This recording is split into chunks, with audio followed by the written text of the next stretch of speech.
যাদের নামাজ পড়ার সময় দুনিয়াবি চিন্তা মনে আসে বা নামাজে অমনোযোগী তৈরি হয়, তারা ভিডিওটি শেষ পর্যন্ত দেখার অনুরোধ রইল। হযরত আলী রাদিয়াল্লাহু তাআলা আনহুর কাছে একজন ব্যক্তি এসেছে। তখন লোকটা বলল, হুজুর, আমার নামাজে মন বসে না।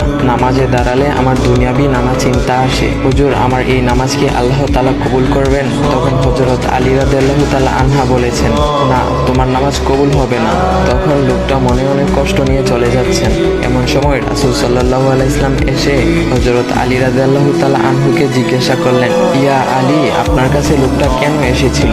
এসে দেখে মন খারাপ করে চলে গেল। কেন, কি হয়েছে আমাকে বলুন। তখন আলী রাদিয়াল্লাহু তাআলা আনহু বলেন, তিনি আমার কাছে জানতে এসেছেন যে নামাজে দুনিয়াবি চিন্তা আসলে নামাজ হবে কিনা।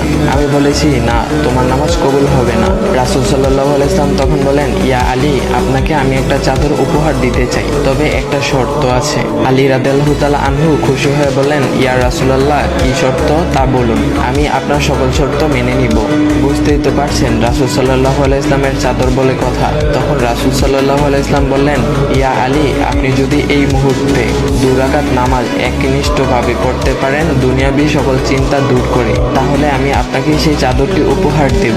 আলী রাদিয়াল্লাহু তাআলা আনহু বলেন, এটা তো সাধারণ ব্যাপার। আলী রাদিয়াল্লাহু তাআলা আনহু তখন নামাজে দাঁড়িয়ে গেলেন আর তিনি নামাজ পড়তে শুরু করলেন।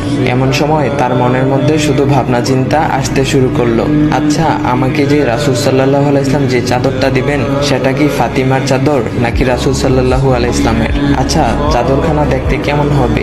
এই বিভিন্ন বিষয় নিয়ে ভাবতে লাগলেন। তিনি ভুলে গেছেন যে দুনিয়াবি